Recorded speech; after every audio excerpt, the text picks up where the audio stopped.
जय श्री कृष्णा। प्रिय दर्शकों, भाई और बहनों, एस्ट्रो चर्चा में आपका स्वागत है। मेरा आपको सादर नमस्कार। इस वीडियो में हम चर्चा करेंगे वास्तु से रिलेटेड एक टॉपिक की। वो एस्ट्रोलॉजी से भी रिलेटेड है और न्यूमरोलॉजी से भी रिलेटेड है और बेसिकली वास्तु का सब्जेक्ट है, अर्थात मिक्स होकर ये हो गया एस्ट्रो न्यूमरो वास्तु। एस्ट्रोलॉजी भी है, न्यूमरोलॉजी भी है और वास्तु भी है। ये अंक के द्वारा प्रदर्शित एक ग्रिड है। इसमें डायरेक्शन बताया गया है अंक के माध्यम से।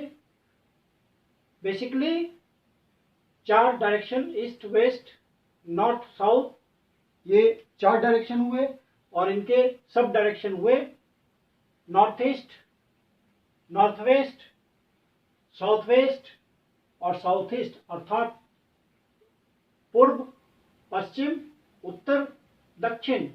ये तो 4 हमारे बेसिक डायरेक्शन हो गए और उनसे फिर बनता है बेसिक डायरेक्शन उत्तर पूर्व, उत्तर पश्चिम, दक्षिण पश्चिम और दक्षिण पूर्व। अर्थात जो हमारा दक्षिण और पूर्व के बीच का 45 डिग्री पे यदि आप यहां से एक राइट एंगल बनाएं ईस्ट और साउथ के रेस्पेक्ट में, तो वहां पे जो 45 डिग्री पे आपकी डायरेक्शन आएगी वो आएगी साउथ ईस्ट की, दक्षिण पूर्व की।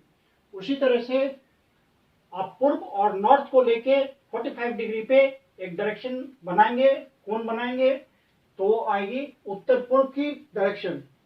और उसी तरह से पश्चिम और उत्तर का आप 90 डिग्री इस तरह से लेकर के यदि उसको 2 इक्वल पार्ट्स में 45 डिग्री डिवाइड करेंगे तो आपकी डायरेक्शन हो जाएगी उत्तर पश्चिम की, नॉर्थ और वेस्ट की। और उसी तरह से इधर दक्षिण और पश्चिम इन दोनों को इक्वली डिवाइड करेंगे 90 डिग्री को, तो आपको जो डायरेक्शन निकल के आएगी वो आएगी दक्षिण पश्चिम की, अर्थात साउथ वेस्ट की। तो इस तरह से 8 बेसिक डायरेक्शंस हो गए, पूर्व, पश्चिम, उत्तर, दक्षिण। और फिर उसी तरह से यदि आप पूर्व और नॉर्थ को कंसीडर करते हैं तो उत्तर पूर्व, पश्चिम और उत्तर को कंसीडर करते हैं तो उत्तर पश्चिम, दक्षिण और पूर्व को कंसीडर करते हैं तो दक्षिण पूर्व, दक्षिण और पश्चिम को कंसीडर करते हैं तो दक्षिण पश्चिम। अब जो पूर्व की डायरेक्शन होती है उसके लिए हमने दिखाया है अंक 1 न्यूमरोलॉजी से, और एक अंक का रूलर है सूर्य, अर्थात इस दिशा के जो रूलर ग्रह हैं वो है सूर्य। पूर्व दिशा के ग्रह जो हुए वो हुए सूर्य।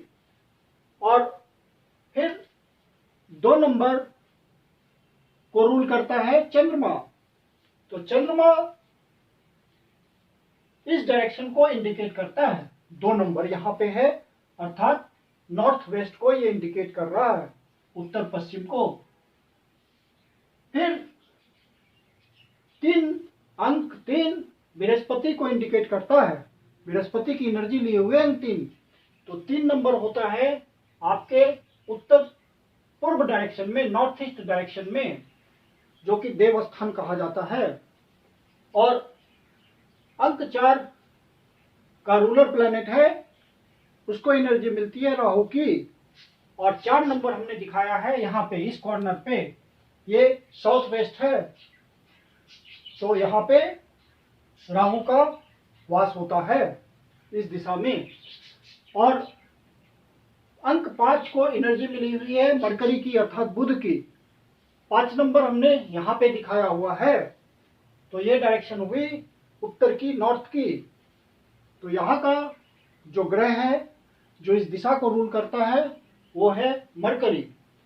6 नंबर को एनर्जी मिली हुई है शुक्र की, अर्थात वीनस की। शुक्र आपके यहाँ पे साउथ ईस्ट की डायरेक्शन का कंट्रोल करता है। साउथ ईस्ट डायरेक्शन पे शुक्र ग्रह का प्रभुत्व है। तो यहाँ पे 6 नंबर लिखा हुआ है इस डायरेक्शन में, साउथ ईस्ट डायरेक्शन, दक्षिण पूर्व डायरेक्शन में। अंक 7 को एनर्जी मिली हुई है केतु की, और केतु रूल करता है इस दिशा को, जिस दिशा में बृहस्पति देव हैं उसी दिशा में केतु भी होते हैं, इसलिए 3/7 लिखा हुआ है, अर्थात केतु की डायरेक्शन हुई नॉर्थ ईस्ट की, उत्तर पूर्व की। और 8 की एनर्जी मिली हुई है शनिदेव को, सैटर्न को, और 8 नंबर यहाँ पे है, ये डायरेक्शन है वेस्ट का, अर्थात वेस्ट डायरेक्शन को रूल करता है शनिदेव।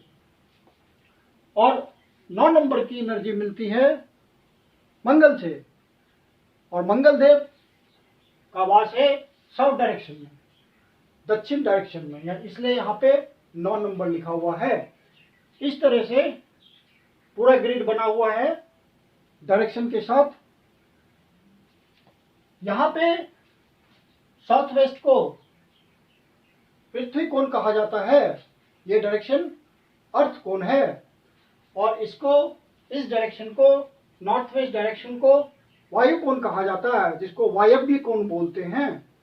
और इस डायरेक्शन को, नॉर्थ ईस्ट डायरेक्शन को, उत्तर पूर्व डायरेक्शन को देव कोण कहा जाता है, देव स्थान है ये, कॉस्मिक एनर्जी यहाँ फ्लो करती है।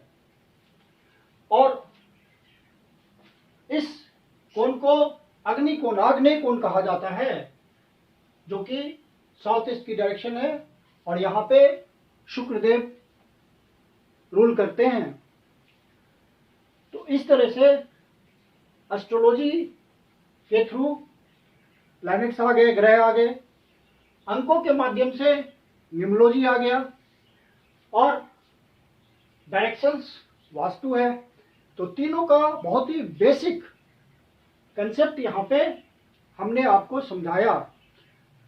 इसको जब समझ लेंगे तो वास्तु का बेसिक स्टेप आपको आ जाएगा, एस्ट्रोलॉजी से भी, न्यूमरोलॉजी से भी, और वास्तु से भी। सारे डायरेक्शंस बहुत ही इंपॉर्टेंट है, और इनमें से किसी भी डायरेक्शन की एनर्जी यदि अनबैलेंस होती है, असंतुलित होती है, तो जीवन में कठिनाई आती है। और जब दशाएं इंडिकेट करती है तो वास्तु के माध्यम से वो प्रकट होता है, न्यूमरोलॉजी के माध्यम से वो प्रकट होता है, और आपको स्पष्ट रिजल्ट दिखेगा। अब अगले वीडियो में बेसिक बातों को ही लेकर के एक और वीडियो आपके सामने प्रस्तुत करूंगा, जिसमें और भी बेसिक बातें मैं आपको बताऊंगा वीडियो के माध्यम से। मैं कुंदन शर्मा आप लोग का हार्दिक स्वागत करता हूं। यदि आपको वीडियो अच्छा लगा तो इसको लाइक करें, अपने परिचितजनों को शेयर करें, और यदि आप वास्तु चैनल पे अष्टो चर्चा #वास्तु पे पहली बार आए हैं तो इसको सब्सक्राइब करें। यह निवेदन है, हमारा एक पुराना चैनल है न्यूमरोलॉजी और एस्ट्रोलॉजी का, अष्टो चर्चा के नाम से। वो तकरीबन 3 साल पुराना चैनल है, और वो एक भरपूर ज्ञान से भरा हुआ, जो कि न्यूमरोलॉजी और एस्ट्रोलॉजी के कंसेप्ट्स को समझा रहा है, मासिक फल बता रहा है, और एक चला हुआ चैनल है। आप उस चैनल पे जरूर जाएं, ज्ञानवर्धन करें। कोई पर्सनल कंसल्टेशन लेना हो तो पर्सनल कंसल्टेशन भी ले सकते हैं, लेकिन पर्सनल कंसल्टेशन चार्जेबल है। और अपने ज्ञान का वर्धन करें, और उस चैनल को भी सब्सक्राइब करें, ताकि आपको प्रॉपर नोटिफिकेशन समय पे मिलता रहे।